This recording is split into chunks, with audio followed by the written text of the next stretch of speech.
Bem, boa tarde. Esta é a nossa aula de português número 93. Vamos anotar, nossa aula 93. Ontem, nós estávamos corrigindo as páginas 42 e 43. Só relembrando aí a questão do ISA com S e ISA com Z. A gente vai empregar a terminação ar, né, com isar, para formar verbos que têm origem em palavras que terminam, que apresentam a letra S na sílaba final. Né? E nós vamos usar isa quando não houver a questão da sílaba S no final da palavra. Então, vamos lá. Na página 42, aí só relembrando, porque pode ter ficado alguma coisa não corrigida. Letra A. Número 1, né? Letra A. Aí tinha uma questão de um rap aí, nós já fizemos aí, na letra B. Copia da letra os verbos terminados em isar.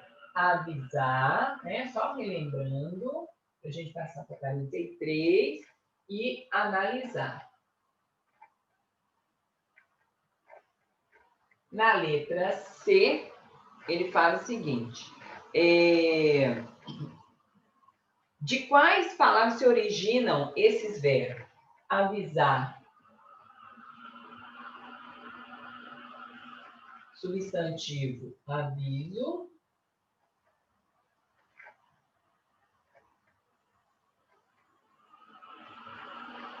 Então, terminação em S, última sílaba.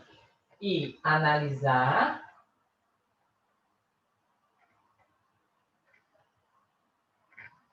Análise, substantivo.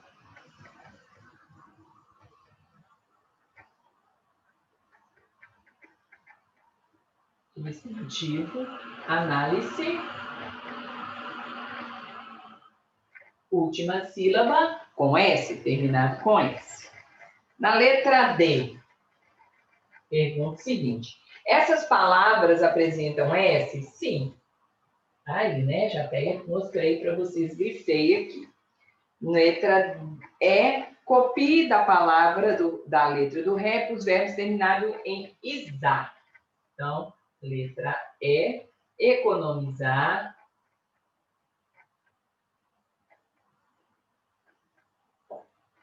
Profetizar.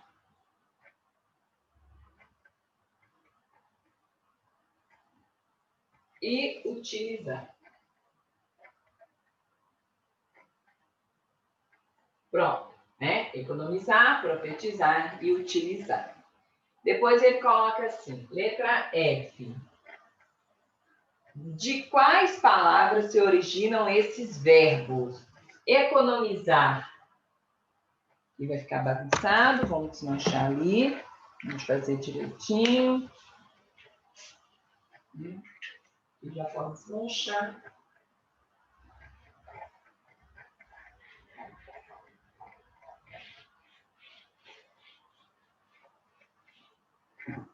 Letra F. Vem a palavra economizar, vem aí primeiro, economizar, substantivo, economia. Economizar, substantivo,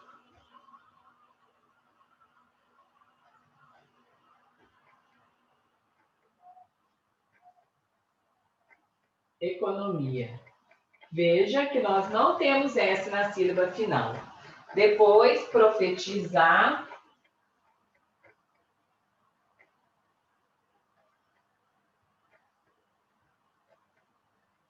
Substantivo.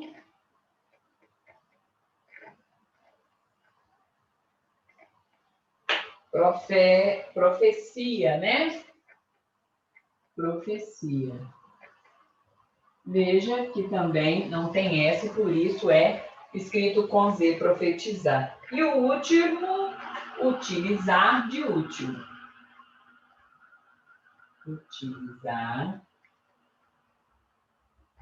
Substantivo.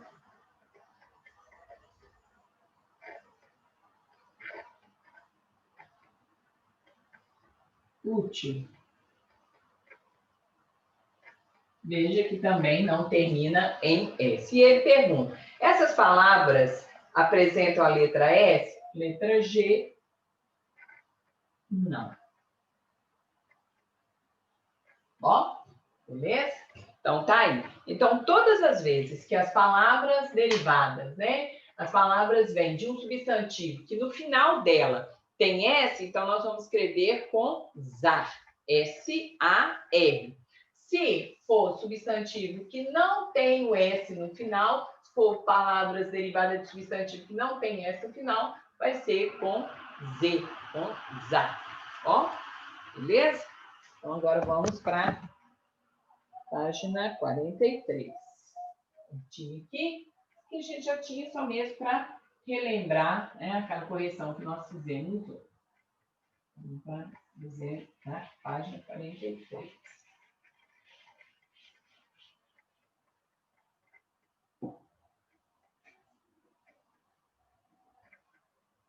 43. Número 2. Nós vamos completar aí com A, né? Tem um primeiro traço aí, A, e tem um segundo ISAR.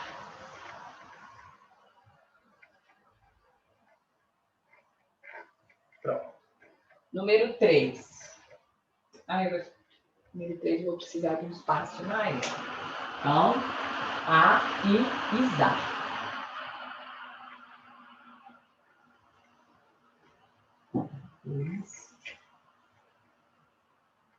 Precisando de uma maior aqui. Eu tenho friso, piso e improviso. Friso, piso, improviso. Preste atenção que todas têm S no final. No meio eu tenho mais A.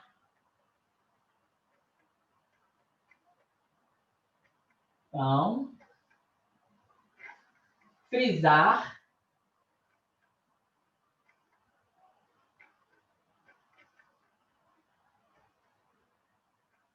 pisar,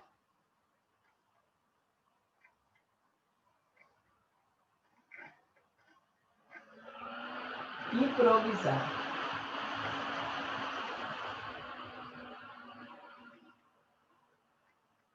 Então, peguei um substantivo e formei uma outra, e formei um verbo, tá? Aqui, ó. Essa palavra frisar, ela é derivada de um substantivo que termina com S na última sílaba. Todas elas, ó. Então, juntei. Friso mais A, frisar, verbo. Piso mais A, pisar, verbo. Improviso mais A, improvisar, verbo. Substantivo, substantivo, substantivo, verbo, verbo, verbo. E usei A porque já tinha um S no final, né, da sílaba lá, da última sílaba lá, já tinha um S lá. Ok? Então, agora vamos para a segunda leva aqui de atividades aqui ainda na número 3.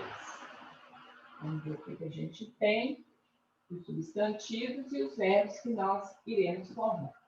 Nós temos o verbo final, o substantivo final, o substantivo ágil,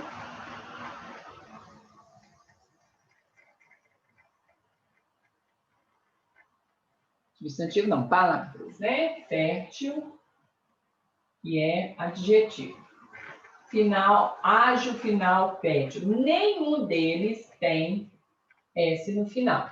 E aí nós vamos fazer mais ISAR.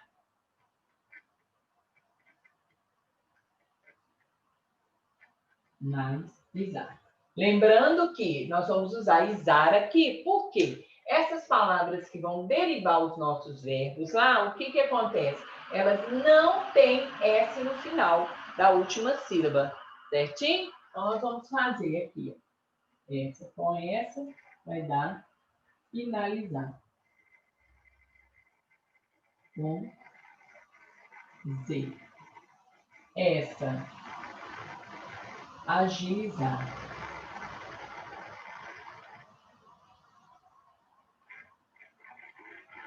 E essa com essa, fertilizar.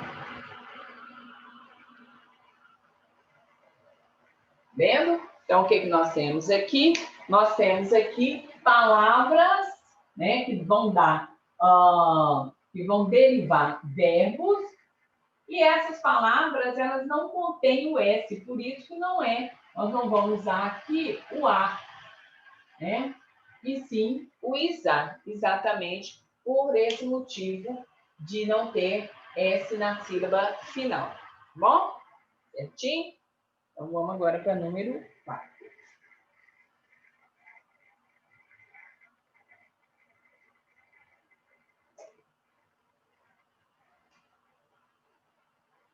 Número 4.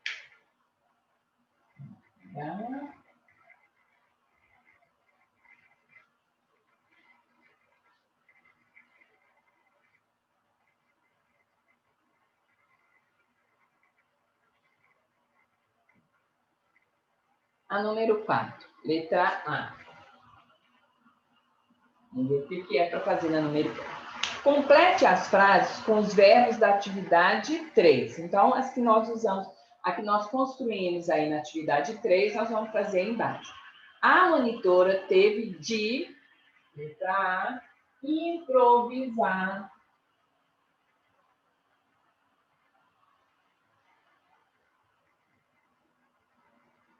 Improvisar muitas brincadeiras. Letra B, para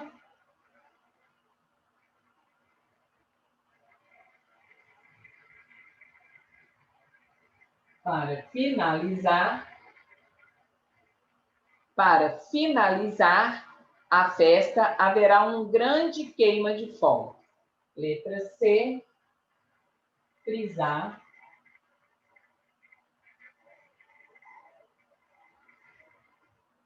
Frisar. O professor fez questão de frisar que todos os alunos devem participar da feira cultural. Letra D. Letra D. Os agricultores adubam para fertilizar.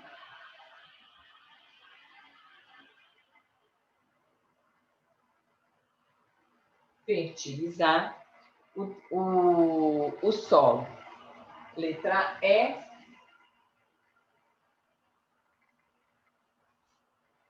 É melhor você agilizar o trabalho, já está tarde. Agilizar o trabalho.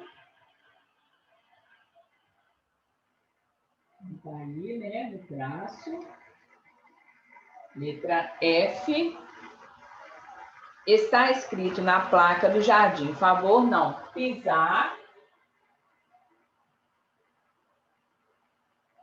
Favor não pisar na grama. Certinho? E aí embaixo aí o não confunda, né? Vamos fazer aí, não confundir com S, com SS, com C cedilha, né? As palavras aí. C, S e SS. Bom? Certinho aqui. Devagar. Beleza. Vamos fazer as palavras embaixo.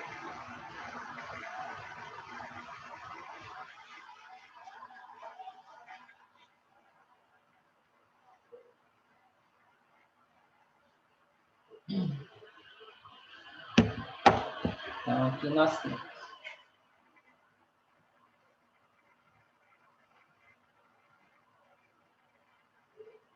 Celulite, acesso,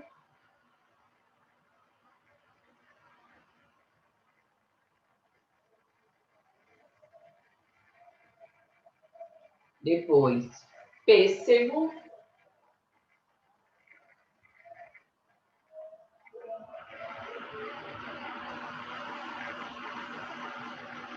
depois travessa,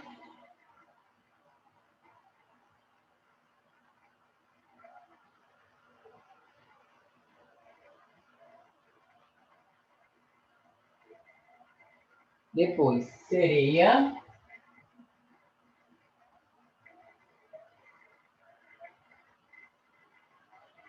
infância,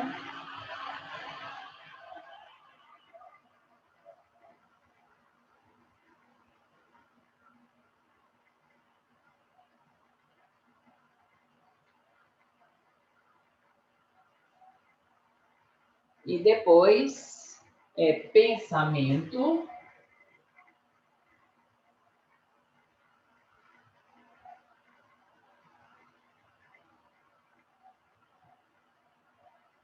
e depois sucesso.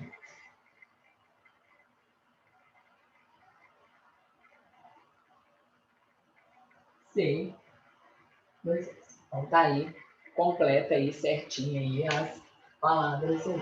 Ah, celulite, acesso, pêssego, travessa, sereia, infância, pensamento e sucesso. Ok?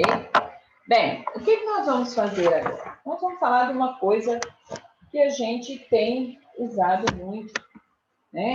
E vou repetir para vocês a questão da concordância, né? Não esquecer de concordar o verbo com o substantivo sempre. Não pode deixar de fazer essa concordância aí. Outra coisa que eu quero conversar com vocês, que é muito importante, a questão que a gente hoje em dia usa muito e às vezes a gente esquece a estrutura dessa forma de comunicar, que é a questão do e-mail. Como que a gente faz aqui na questão do e-mail?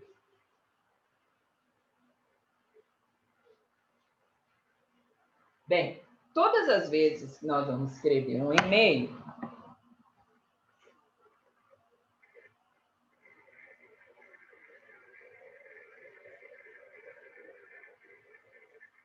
o que a gente tem que fazer? Primeiro, para quem que é o e-mail?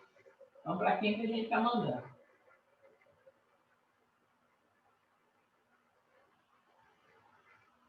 Para alguém. Depois, nós temos quando é que ele foi enviado?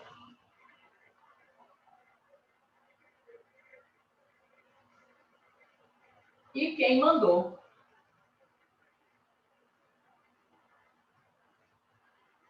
E quem mandou, certo? A gente não pode esquecer, né? Enviado em. Esqueci de colocar em aqui. Enviado. Não é? Senão vai aparecer enviado por quem, né? Enviado em a data. Enviado em. Então, é a data. Esses três detalhes aqui, né? Essas três características aqui, esses três elementos aqui não podem faltar na hora que você vai escrever um e-mail. Você tem que saber para quem que você vai mandar. Então, você já coloca lá para, né? Quando você coloca para, já aparece lá você coloca uma primeira letra lá, já aparece os seus contatos, você coloca lá. Depois enviado quando? Quando foi o dia que esse e-mail... Isso aqui é muito importante. Saber quando que foi enviado. Por que é importante a questão do saber quando? Por quê? De repente tem alguma coisa aí, deu algum problema com o seu e-mail, e aí era uma coisa importante do trabalho, ou um trabalho que você estava enviando para o professor, e aí você não chegou até o professor, aconteceu alguma coisa. E aí você vai procurar nos enviados, né? Você vai lá nos enviados. Se você tem as datas lá, se você tem a data que você enviou, ótimo, vai aparecer lá, enviado em tanto do tanto. Ó, professor, ou às vezes você está na relação de trabalho, você vai falar assim, ó, foi enviado tanto, no dia tal, tá? E quem enviou? Você que enviou, tá? Vai sair do seu e-mail, vai aparecer lá quem enviou. Então, esses elementos aqui no e-mail é muito importante. Para quem que eu estou enviando, a data que foi enviado e de quem veio esse e-mail, né? Quando a gente recebe os e-mails, estão tudo lá, direitinho lá. Em que data que a pessoa enviou, de quem que veio, e lógico que veio para mim, né? Esses elementos aqui são essenciais na hora de se escrever um e-mail, ok? Isso aqui é para a gente a título de aprendizado mesmo, todas essas formas de comunicação que a gente tem hoje, né? Lembrando que, às vezes, se o e-mail é formal, né, você está mandando para o professor, para a escola, para o local de trabalho, você não vai ficar abreviando você também. Isso aí é para conversa de WhatsApp, né? Você está no WhatsApp lá com seu colega, com sua turma, com um grupo que você tem uma liberdade maior, você vai exatamente abreviando essas palavras aí. Isso não pode ocorrer em um e-mail, tá? O e-mail é palavras completas, o mais correto possível. Teve dúvida da palavra? Vai no dicionário, dá uma olhada, tá bom? Bem, agora eu quero falar com vocês de um texto expositivo.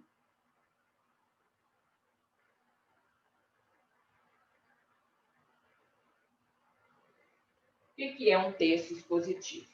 A gente vai perceber o seguinte, a gente lidar com o texto expositivo todos os dias.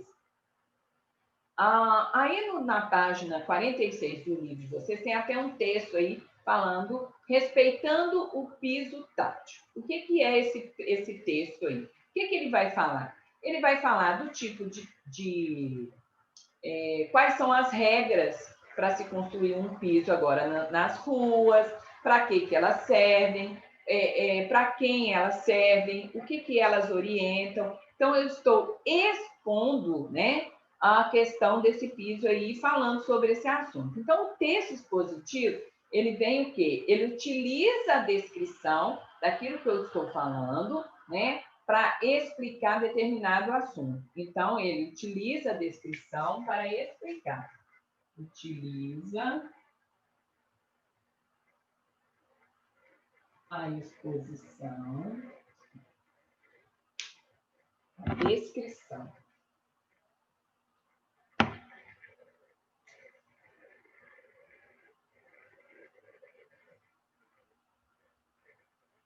Para explicar um assunto. Tá? No caso aí do texto aí, vai falar aí, vou ler um pedacinho para vocês, para explicar um assunto.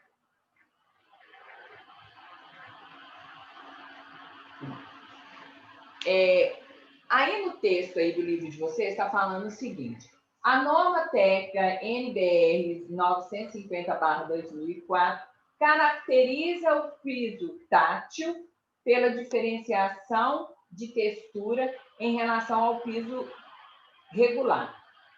Ele é instalado para servir de alerta ou de linha-guia perceptível por pessoas com deficiência visual. Então, eu coloquei tudo assim. Ô, professora Graça. O que acontece? Olha que ele vai falar aí de uma lei, vai falar de um piso tátil, o que é o piso tátil, e ele vai explicar para que vai servir esse piso aí, quais são as normas que fazem com que ele tem que ser de determinada forma, não pode ser de outra, para quem que ela serve. E aí ele fala muito claramente que é uma linha guia para o quê? É uma linha guia perceptível para pessoas com deficiências visuais, ou seja, elas caminhando, né, pela rua, tem lá esses, como é que fala? Esses pisos diferentes. E aí tem em colunas, né, em linhas retas assim, colunas, vocês vão ver aí no livro de vocês, e tem com bolinhas. A gente sempre acha assim, muitas das vezes, né, antes de eu saber tudo isso sobre essas leis aí, eu achava, ficava pensando assim, nossa, será para que é isso aqui? Não ficou bacana desse jeito, né? Ficou antiderrapante, ficava pensando nisso. E é exatamente para guiar as pessoas com deficiências visuais, né? Com deficiência visual. Então, o texto aí, ele expõe o assunto para explicar a questão do piso tátil, ou seja, né, que a gente tem contato. Então, o que ele fez aí? Ele utilizou a descrição do quê? Do piso para explicar o assunto, que é a necessidade de se ter as normas criadas para poder ter esses pisos aí. Tá bom? Beleza? Tá joia. Bem, vocês vão fazer aí uma atividade aí exatamente lendo esse texto, da 47 a 48.